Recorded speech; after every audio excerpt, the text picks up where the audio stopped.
Okay if we hang in tonight as well? Yeah, you can come to both. Sure, Okay. sure, that's fine. Do I Absolutely. get extra credit or water? Yeah, we'll work on the Okay. water. Okay, thanks. Try to get that to you. It's a long drive for me to go down to Oklahoma, but I can try. Well, welcome, Nate. We've got people from East to West Coast now. Awesome. And everywhere in between. So thanks very much for joining. And thank you for your work with the faculty mentor role here at Tabor. Let me pray, and then we'll launch into the simple agenda that I had emailed you. We don't have a lot of new things, just basically the things that I had sent. But let me pray. Father, thank you for these people. Thank you for the work and the ministries that they do. Thank you for the incredible things that all across the board everyone's involved in. And Jesus, I'm excited for the ways that they're able to pour into the lives of the Tabor students. I pray you would give us wisdom, insight, and help us as we talk together today. Lord, we love you and we praise you in Jesus' name. Amen. Well, thanks again for your presence here. I think it'd be helpful just to couple of things, just to maybe introduce yourself and what you do, because as I know you and as I look around my screen, and if you're new to Zoom, there's a piece at the top called Speaker View, or there's also a little box that says Gallery View. If you put it on, if you only have it on Gallery, if you have it on Speaker View, then you're only going to see whoever's the speaker. If you put it on Gallery, it's that kind of Brady Bunch image. And as I look around and see all of you, I just think, oh my goodness, what an incredible group of people here. But obviously you don't know each other. So maybe just a short introduction of who you are and what you do, because you may find that there's somebody here that you want to connect with offline, or at a different point too. All of you are high capacity, high quality doctors. And so this is a pretty cool gathering of people. So Randy, you were on first. Why don't you start? You're in my top screen. I'm not sure everyone sees something different, but if you don't mind starting. And then, the other thing is, if you could just share briefly, as much as you know, and especially with the new students, I know that's not very much, what their project, what they're thinking about in light of all of that. Now, Randy, I know yours is almost close to being done, so it'll be a little bit more detailed. But for some of us that are new, there's not a lot out there yet. But anyway, if you could do that too, that'd be great. Sure. I'm Randy Davis. I'm in Indianapolis, north side of Indianapolis, Fishers, Indiana. And I work with the National Network of Youth Ministries. I am currently the Chief Ministries Officer and the CEO-elect. So in the next 12 months, I'll be taking that over. So kind of a new role and figure all that out. But it's a lot of fun. I work with Kyle Goings this go round, and Kyle kind of already joined in when he had already had some work done previous to coming to Tabor. And so we've been working on a project. So I'm actually only in the third semester with him, but it's his last semester that he's working through. And Kyle is working on really trying to create a new system, new movement of discipleship among students, primarily with his own. And from that, he's really creating his artifact is a great discipleship training material for his volunteers. So it becomes an incredible system, but he's using it to really help his volunteers do most of the discipleship ministries. And man, he's just done a great job. I'm excited for him and for what this project's going to do, not only for his ministry, but anytime somebody's going to ask him about it, it's going to be a really, really good opportunity for him. But it's a great tool. He's done some fantastic work on it. Great. Thank you. Thanks, Randy. And congrats on your new role. That's awesome. That's awesome. I muted most of you, so you'll have to unmute to speak. There was just some background noise. But who wants to go next? Go ahead and just unmute and jump right in. I'll go next. I'm Rick McKinney. I am pastor at First Baptist Church in Highland Heights, Kentucky, which is just across the river from Cincinnati. I am 5 months into this new pastorate, and I am ecstatic because I'm home. after many years of being all over the country, I got to come home for what I hope will be my my final pastorate. And it's good to be back where I grew up, and I still tear up every time I see the Cincinnati skyline. So I'm pretty happy about being here. I do some adjunct work at Tabor and also at University of the Cumberlands in Southern Kentucky, and I have my doctorate from the same places the other Rick, George Fox, and studied with Lynn Sweet. So we have a common connection there. I'm working with a third semester student. This is his last year, Tony Suk, and he has been through quite a transformation in 2.5 semesters.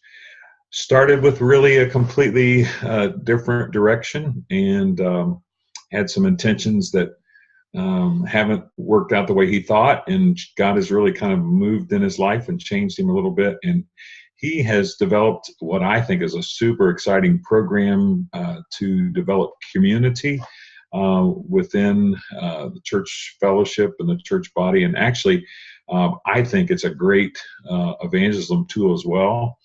He's working with a small group of invited people, some of whom are believers, some are seekers, some are curious, and he has an 8-week program worked out, which he is actually running a beta version of right now, kind of doing a dry run for 8 weeks to see, and he's about 4 or 5 weeks in. I just talked to him the other day, and he said, it's not turning it out at all like I thought. So he's going to be making some midstream adjustments, which is good. Well, I'm glad he did this. But he's just, he's got 8 weeks of really, really cool stuff, and working with this group, and starting with just getting to know each other, playing games together, eating meals together. They have different kind of meals, and they're even having a juicing night where they juice together and drink juice together, all these kind of things to build community. So he's done a great job, and I'm really happy to be working with Tony. Great, thanks. Thank you, Rick. Who wants to jump in next? I'll jump in. Phil Green from Central Kansas, Lyons, Kansas, in the middle of nowhere, I guess, 90 miles northwest of Wichita. I'm pastor at Faith Bible Church, an evangelical free church, and also part-time instructor for Tabor College, Wichita, teaching courses in Bible journeys and the teaching in life of Jesus and other courses as they come up. I just have fun doing that. I'm just starting a new semester with a new graduate student, Kit Berry. He's has a concept of working with veterans and maybe using a community garden approach to work with veterans. He's just beginning to flesh that idea out. Almost gave it up after doing some reading about the needs of veterans, but is finding maybe that could be a useful vehicle. So he's just in the middle, at the start of exploring all of that. So that's where we're at. Great, thanks. Thanks, Phil.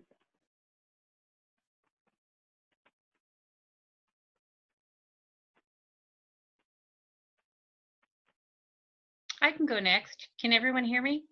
Mm-hmm. Yeah, thanks. Great. My name's Cindy Steele, and this is actually, boy, Rick, is this our 4th year? Started with you in the beginning, 2nd student. My background, marriage and family therapy, and then I've been in higher education for over 17 years. And right now I'm coaching and consulting leaders in transition. And really excited about working with Shelley. This is my 2nd year with her. And she's really been gung-ho on developing a business plan wrapped around wellness. Her and her sister have been in a business for a while, and what she really wanted to do with her project is really shake this out and make it work. And so it's a very practical project to where we're right now in the midst of writing a business plan. And so she's done her SWOT analysis, she's done her competitive analysis, and now she's beginning to write that plan. And part of that, there'll be a financial piece to that as well. So it's been a great journey working with Shelley, and that's where we're at. Awesome, thank you. Thank you. So Rick, I can share. My name's Brad Briscoe. I'm the director of bivocational church planning for an organization called the North American Mission Board. I've done that now for about 17 years. I'm working with a gentleman by the name of David Waldstead. He's a pastor in Dallas, a church called The Table.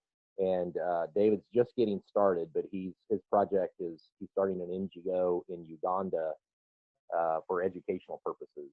And just so far, the couple of months working with David, I'm just very excited and very encouraged by the work that he's doing. Great. Thanks, Brad. Thank you for joining. Yeah, Nate, you were going to go next, right? Yeah, I can go.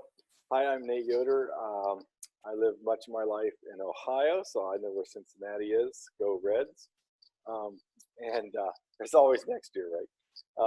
And then for many years, I pastored a Mennonite church and then a Brethren in Christ church. I also was a regional district leader for a couple of years. Now I'm living in Fresno, California, and I work with Mennonite Central Committee as the executive director of our West Coast region.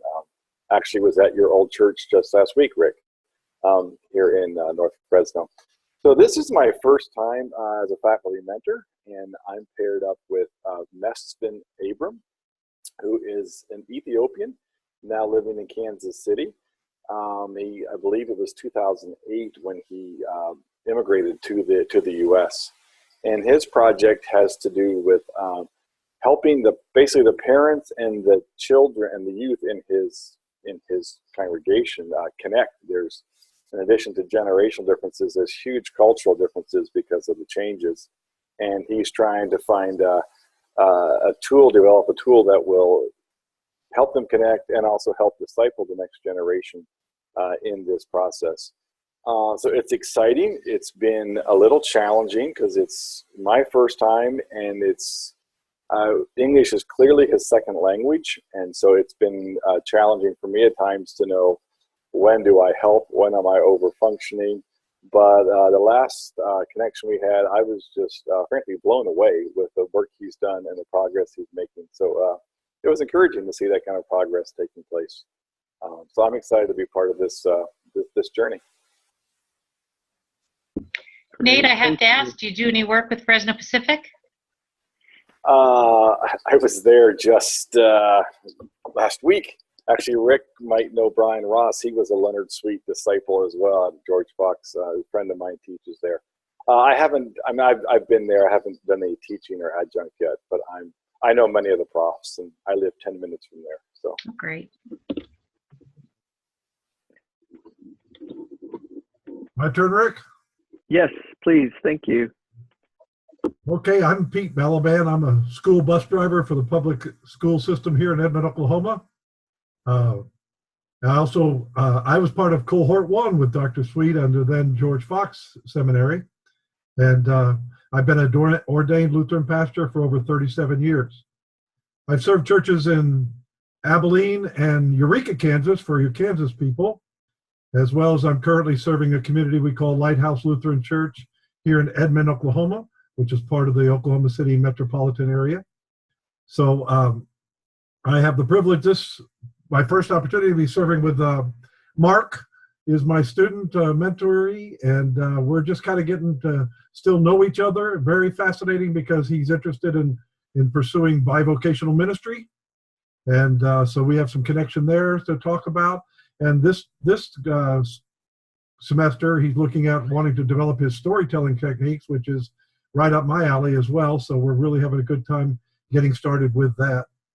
So it's pleased to get to know each and every one of you, and look forward to this time. Great. Thank you. Thanks very much. I just think there's so much wisdom, and hopefully you're picking up where maybe you could help a student. You know, if you want to shoot an email to me, I could forward it on to one of these mentors. If you think, oh, I know someone who could help with helping immigrants figure out how to help their youth connect or whatever, you may have made those kind of connections. What I wanted to do was talk about two kind of things for the year 1, term 1 people for whom this is your first you're going in this first term. Just wanted to talk briefly about some of the expectations for student output and what you should be expecting. And then for those of you that are looking toward your final, the person graduating in May, just some ideas there, which will help those of you that are new to think ahead for a year. And for those like Cindy and Randy who've been through this ride a few times, feel free to chime in too, especially as I talk about the first term assignments too, because both of you obviously have been in this role, been in those shoes before. What I want to do is just make sure and clarify that I mean, we're way in now. We're into November. We're looking now more toward the end than we are at the beginning.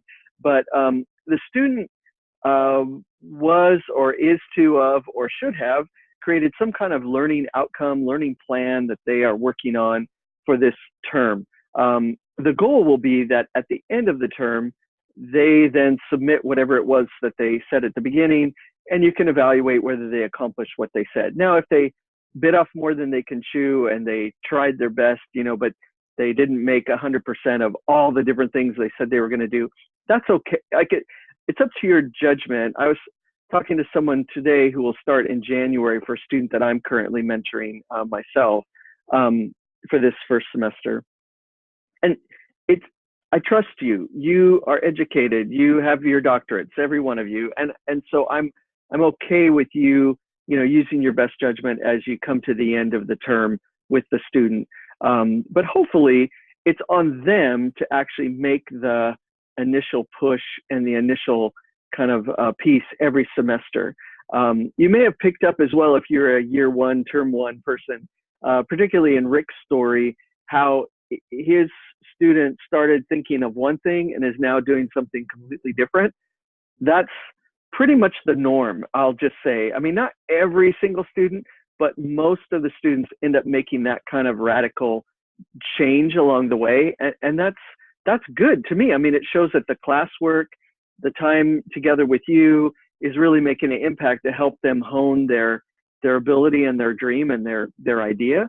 Because I think people come with maybe a little bit of a false idea of what they can accomplish, or just not sure exactly what it is that they're good at. And so I think there's a really important part of that in the journey, being willing to make those kind of shifts and changes and stuff.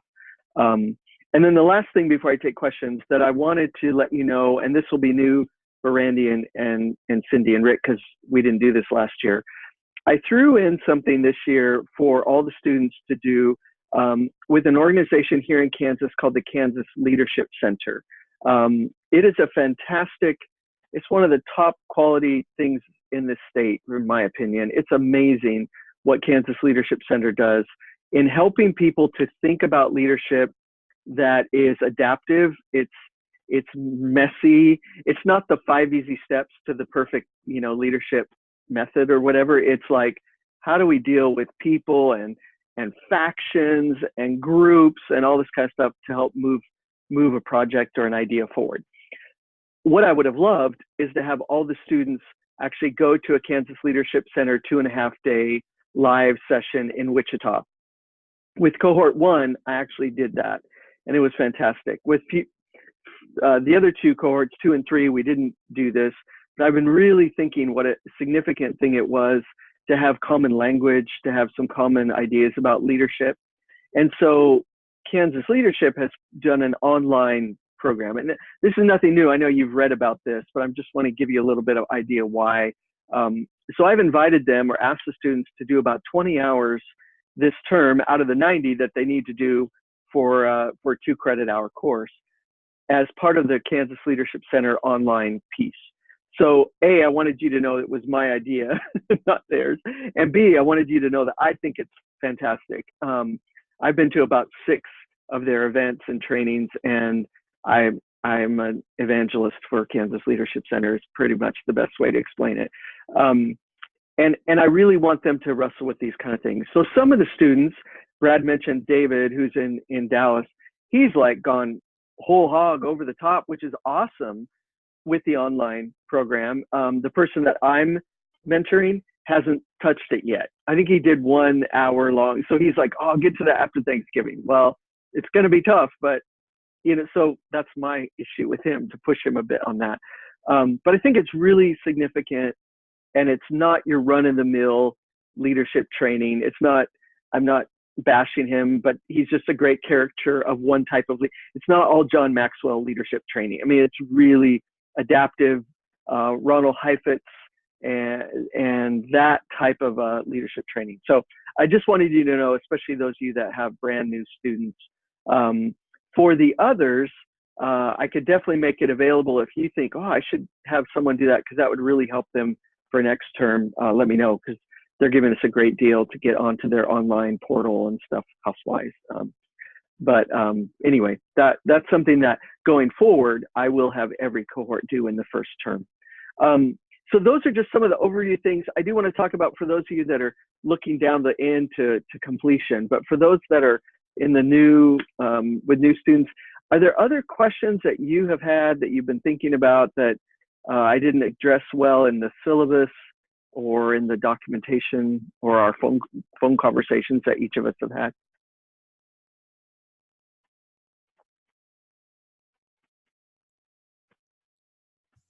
Hey, Rick. Mm-hmm. Got a question for you.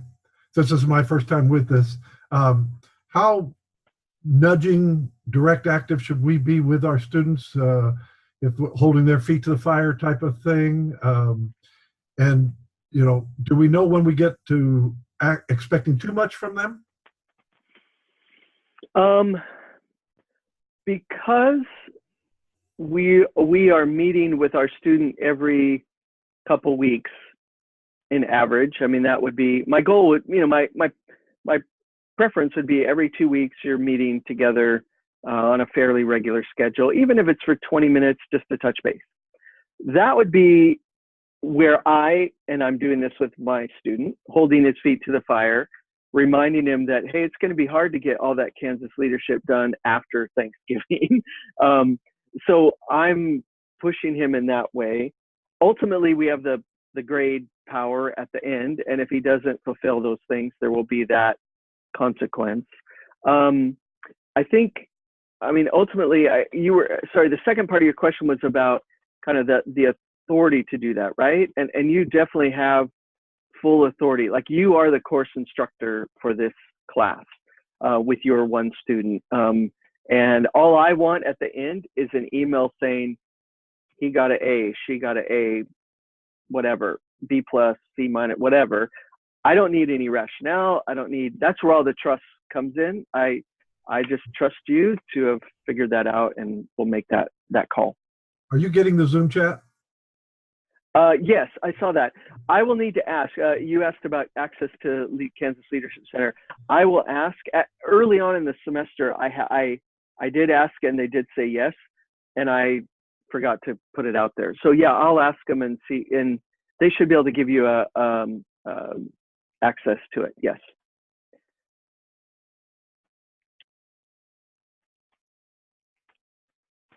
All right. Well, let me shift gears, because I also really want to respect your time.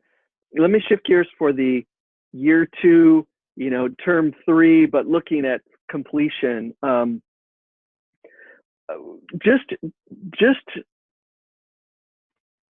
have too many thoughts, so I get ahead of myself. My words and my brain are not always connecting. I want our students by the end of the time, and so Rick, I'm very encouraged that Tony is doing a pilot project. Essentially, I want every student, no matter what their project is or what their dream is, if at all possible, to actually do something, not just write a 30-page, 60-page, 90-page paper about it, but actually to test a theory out, to try something entrepreneurial.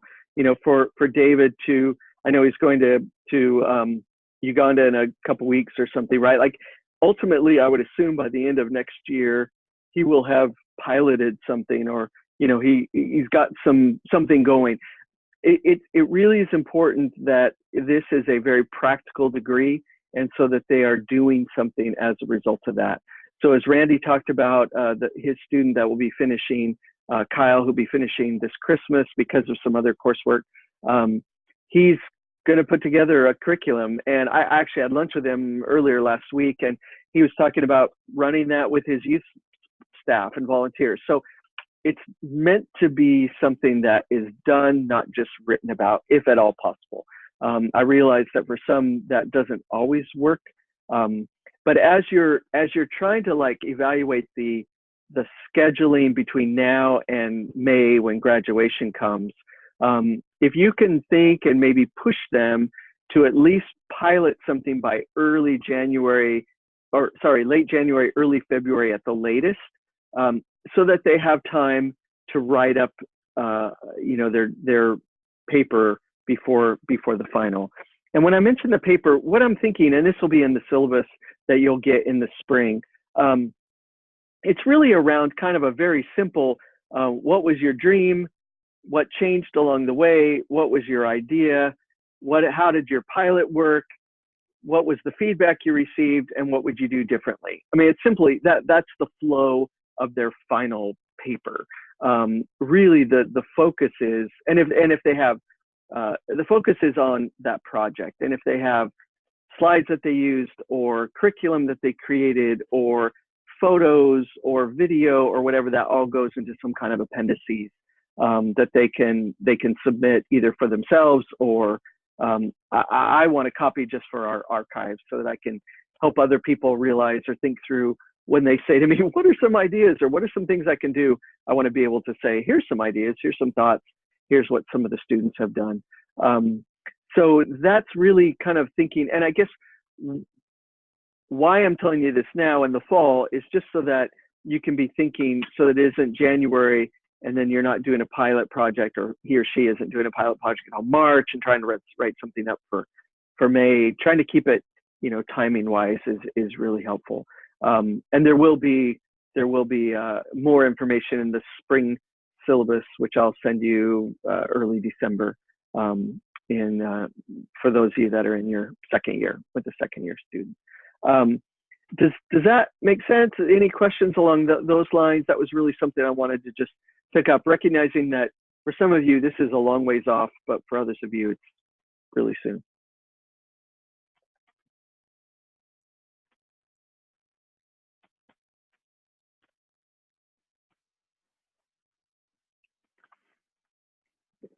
I feel like I'm giving more of a webinar than a conversation, but that's fine. I'm trusting that means you don't have questions, and that's awesome. So thank you very much. I just want to give space for any other questions that maybe aren't along those lines, and then just encourage you to find ways to share some resources as you did hear other people's ideas and what people were working on. If you think, oh yeah, I've got something that I could zip over, feel free to email it to me and I can forward it on and connect you both via email. But yeah, Peter. Rick, I got another question for you, and we can have this discussion at another time if it doesn't involve the others as well. But as this is my first foray into this, a conversation like this probably would have been helpful for me at the very beginning of the school year, beginning of the term, so I got a better sense of the overview of what was coming rather than just reading and try to gain from what the paperwork said. Not a criticism necessarily, just I'm learning more. See, I'll be honest with you, Rick, I was excited when you approached me and asked me to be part of this process. I thought it was a one course deal and done. Oh, okay. I didn't have a concept of what the overall program was. And that might have been a shortcoming on my part not exploring it. I'm still very excited about this, but it gives me to hear you talk about what you just did, gives me a better sense of looking at the bigger picture. Okay. So thank you. Yes, and I apologize. I didn't make that clear earlier. Sorry about that. Well, again, I'm old and slow, But you're a doctor, so that's good. I got through that cohort 1, you never know. That's great. All right. Well, since nobody else wants to ask a question, I still have another one I can follow up. Again, I can do this individually with you if you like. Do you want from me what I'm requiring of the students, so you can tell me guide me as to whether that's too much, not enough, about right? In the syllabus, there should be a bit of a guide on hours and. I thought there was, and I was very pleased. But I what I would say is I don't need it or require it, but I would be very happy to have that conversation and to bounce stuff off with you, just to, especially this first time, or maybe even into January when you're, finalizing the spring, to just say, yep, looks good, or yeah, I'd be very happy to do that. Then we'll have this conversation apart from this. Can I ask the ones who are joining the group, since I can take advantage of them having had the experience of this, what would you tell a brand new faculty mentor coming into the first experience with this? What advice, what suggestion might you give? And I'll allow the veterans to tell me. Yeah, good question.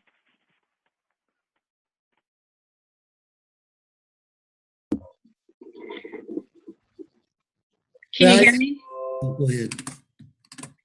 I think one of the things, I think that's a great question. One of the things that I learned along the way was to really spell out at the beginning of the semester exactly what's required, and to check back with that. And you're really building that plan together. So the readings, whatever you have built together with them, make sure that's real clear and specific goals right up at the very front. And then that way, end of semester, meaning you know exactly when things are due, when they should have that reading done, when they should have that maybe reflection paper written, whatever it is that you worked out together. End of the day, then, when December comes, there's no questions. Yeah, I would echo that. I think I put a lot of responsibility on the student himself or herself. I want them to tell me what they want to accomplish, and usually their first draft of their proposal is not acceptable because it's not specific enough. And so we go back and forth and we say, okay, what exactly are you going to read? Kit was going to interview some people, but I said, give me some names, who, at least if it's not specific names, what category of people, and when are those interviews going to be done? And so I forced Kit to really be specific at that initial proposal. So as Cindy says, when you get to December, have they accomplished what they set out to do? And of course, at the beginning, we're trying to say, is this a reasonable proposal? Is it doable? Does it fulfill the requirements? But to get that ironed out at the beginning, and I think that makes the rest of the time easier, because I just say, okay, how you doing? You got a paper due, in a couple of weeks. How's that coming along? You're in the middle of reading this particular book. You getting anything out of it? What are you learning? Just to interact over that kind of stuff. But I can get the student to be as specific as possible in the proposal. It really helps. For me, what I discovered with both of the students that I've worked with is that they start really big, and they have to continue to narrow it down. And because, big eyes when you step into something. And so now they needed to kind of narrow it down quite a bit. That was partly what I felt like my responsibility was, by helping them discover that, without telling them that, but helping them discover that. I think the second piece to that is that realizing it could change. I think Rick said that earlier, but it's reality. What they start with may not be what they end with. And so making sure that even what they've started with can be a building block to what they finish, because you don't want them to have to start all over again. So a lot with what we did with Lee in the first go round with Lee Waldron, it was great, because what he did in the first semester and even the second semester really helped him in third and fourth semester. So, and same thing with Kyle. He started with this really big idea, and we got it narrowed down to where he's really working on that manual for his volunteers and training them to do some of what he's doing. So it's really gone well. That's excellent. Thank you. Yeah, Rick, go ahead. Yeah, I just kind of play off what the others have said. I don't know that I'm a veteran at this, but after 3 semesters, I think I see one of my primary roles as asking the hard questions. You have to push back with some questions a little bit, and sometimes questions are the best way to do the pushback, because you see them with some real unrealistic expectations, and so you don't want to crush the dream or wound them in their aspirations to do these great things. But I found in the first paper, Tony was going to solve all the world's problems, in 2 years, and you just have to, keep asking the hard questions that some of the others have suggested. Is this, do you feel like this is really something you can accomplish in 2 years? Is this something you can do with a group of people? Because most of them have not spent a lot of time in ministry, so they're kind of like we were when we took our first church. We thought we were going to go and fix the whole church in 2 weeks, and they just listen to us. They know what to do, and we find out it takes 10 years or 15. We still don't get it all fixed. So just ask questions of them and make them rethink what the questions, rethink what their expectations are, and I think that'll help. By the way, my wife's from Oklahoma City. I lived in Edmond for many years, so I have a connection with you too. That's excellent. Thanks. That's really helpful overviews. It helps me hearing you talk about how you flesh it out and live it out. So I have to keep reminding myself too, this is just the 4th cohort. Like, it should be good. That doesn't mean it should be sloppy, but this is still really new, and it's still something that we're tweaking all along the way. So that's been fun too, to see. And I learned from you, hearing how you've worked this through. One thing I meant to say earlier, so I just throw it in, and it should have gone in way at the beginning. One idea, especially for those of you that are starting this first term or even into spring, if you find a student wants to do a specific topic, feel free to look at like the Coursera.org to find a MOOC. So the student that I'm looking after, he wants to do some stuff with racial reconciliation. He works for InterVarsity and is trying to find some things. And so his future faculty mentor is actually an Asian Christian from the West Coast. But one of the things that he suggested to me was taking a course. It's a 4-week course on Coursera, the platform, and it's on racial reconciliation. I'm taking it as well. It's fascinating. From the University of Illinois. It's a free class. And so we're both taking it at the same time so that we can talk about it. But here's an expert putting content into the student, as well as readings and different things. And so feel free to be creative in that way. If you want to have your student go to a conference, or you want to have them take a MOOC like this, a massive open online course, or something like that, feel free to be creative in those kind of ways. Sorry, I meant to say that earlier on, and just remembered as we were talking. We used a lot of with both Lee and with Kyle. We've used a lot of interviews, and so I've sent people their direction through an introduction so that they could interview that person. And so one I would suggest, Gabe Vias, who's at Ashland Seminary. He just started there. He's graduated from USC, then at Fuller. But Gabe just actually presented at Fuller on racial reconciliation. So they invited him to come back to do that. So it'd be great to interview Gabe. He's a friend. He's a good guy, but really strong in this area. So that might help. Good. I'll be emailing you for his address. Thanks, Randy.